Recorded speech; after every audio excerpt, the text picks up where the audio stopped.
এক দিন প্রতিদিন এমন এমন ঘটনা, এমন এমন ছবি তুলে ধরতে হয় কি সত্যি সত্যি প্রশ্ন জাগে কি আদৌ আমাদের রাজ্যের স্বাস্থ্য ব্যবস্থা ঠিকঠাক দেখতে পাচ্ছে নাকি তার ছানি অপারেশন করাটা বেশি দরকার। স্বাস্থ্যের হাল এমন বেহাল হয়ে গেছে যে সাথী হারা হয়ে গেছে রাজ্যের স্বাস্থ্য ব্যবস্থা।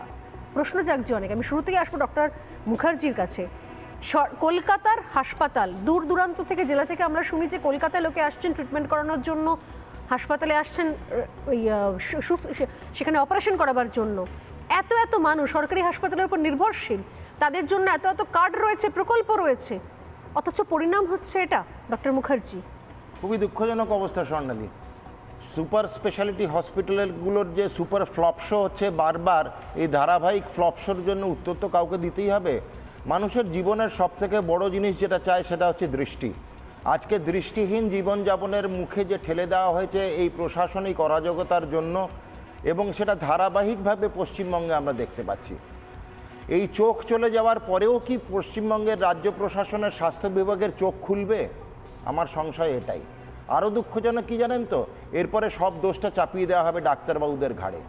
আস্তে আস্তেই কথা হচ্ছিল অনেকজন ডাক্তার সহযোগীদের সঙ্গে, তাদের সঙ্গে কথা বলতে গিয়ে জানতে পারলাম যে এই সব যেগুলো ঘটছে তার দায়বদ্ধতা এরপরে ডেকে তুলে দেওয়া হবে ডাক্তারবাবুদের কাঁধে। বলবে ডাক্তারবাবুরা ভুল চিকিৎসা করেছে, ভুল অপারেশন করেছে। কিন্তু একজন সৈন্য যখন যুদ্ধে যায় তার কাছে যে অস্ত্রটা থাকে, সেই অস্ত্রর দায়িত্ব কিন্তু সৈন্যের নয়। একজন ডাক্তারবাবু যখন চিকিৎসার অপারেশন টেবিলে অপারেশন করতে চালু করেন, অপারেশনের সঙ্গে যেসব সাজ সরঞ্জাম দরকার হয়, যেমন ব্যালেন্সড সলিউশন যেটা বিএসএস বলি, যেটা ভেসো ইলাস্টিক সাবস্টেন্সেস যেগুলো চোখের অপারেশনে লাগে, এইসব অতি ইম্পর্টেন্ট জিনিসপত্র সরবরাহ কি ঠিকমতো হচ্ছে? এই প্রশ্ন এখানেই উঠব।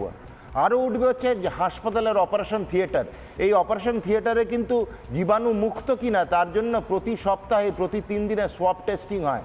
এই সোয়াব টেস্টিং কি সুপার স্পেশালিটি হসপিটালে হতো না সেটাও কি সুপার ঢপ বা সুপার ফ্লপ? সেটার প্রশ্ন উঠবে। আর সবথেকে বড় প্রশ্ন কি জানেন তো, ভারতবর্ষের মতো দেশে কিন্তু একজন ক্যাবিনেট মন্ত্রণালয় চালায় হচ্ছে স্বাস্থ্য দপ্তর, সেখানে ক্যাবিনেট মন্ত্রী আছে। আমাদের এখানেও কিন্তু ক্যাবিনেট মন্ত্রী আছে, কিন্তু সেই ক্যাবিনেট মন্ত্রীর হাতে আটটি বিভাগ রয়েছে।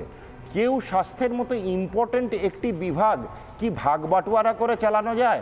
হাফ প্যান্ট মন্ত্রী দিয়ে কি এই ফুল প্যান্ট মন্ত্রীর কাজ চালানো উচিত? হাফ প্যান্ট মন্ত্রী কেন? মমতা বন্দ্যোপাধ্যায়ের দায়িত্বে রয়েছেন, নিজের হাতে রেখেছেন তিনি, কিন্তু সেই দায়িত্ব পালন কদিন তাকে দেখা যায় স্বাস্থ্য ভবনে? প্রশ্নটা আমি এখানেই করব।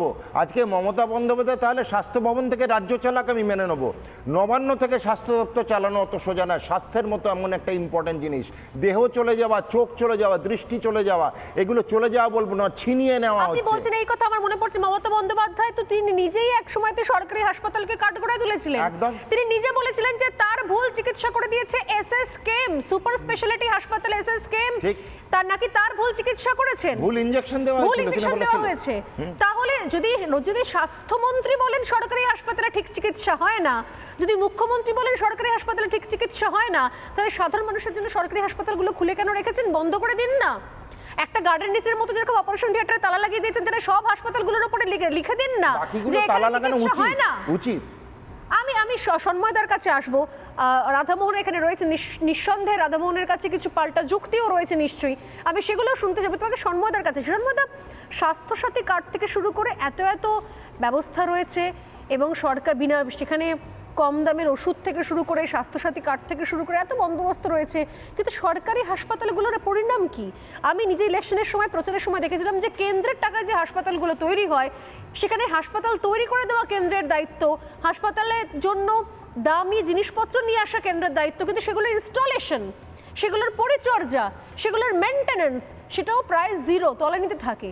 আমার বক্তব্য তাহলে রাজ্য সরকার করছেটা কি, রাজ্য স্বাস্থ্য দপ্তর করছেটা কি? আচ্ছা স্বর্ণালী, একটা কথা বলি, আপনারা এই মুহূর্তে যে অনুষ্ঠানটা করছেন, পরিচালনা করছেন, তার তো একটা টার্গেট টাইম আছে। ধরুন 7টা থেকে 8টা কি 7:30 থেকে 8টা একটা টার্গেট টাইম। কোনো চিকিৎসা ব্যবস্থায় শুনেছেন যে টার্গেট বেঁধে চিকিৎসা? আমি একটা ছোট্ট রিপোর্টের একটা ছোট্ট অংশ পড়ে শোনাই। CM Mamata Banerjee has announced that West Bengal চোখের আলো scheme 2024 aimed at eyes for all by 2025, the West Bengal government has set a target to operate for cataract of 20 lakh senior citizens. একটা সরকার ক্যাটরাক্ট অপারেশনের টার্গেট সেট করছে, এর পেছনে লুকিয়ে আছে একটা অর্থনীতি, ইকোনমিটা আমি একটু বলে নিই। কেন্দ্রীয় সরকার এই সংক্রান্ত একটা প্রজেক্ট আছে, যে প্রজেক্টে প্রত্যেকটা ক্যাটরাক্ট অপারেশনের জন্য নির্দিষ্ট একটা টাকা দেয়, এবং এই টাকাটা বিভিন্ন এনজিওকে দিত এবং সরকারকেও দিত। সরকার সাম্প্রতিককালে সিদ্ধান্ত নিয়েছে কোনো এনজিও এটা করবে না, সবটাই আমরা করব।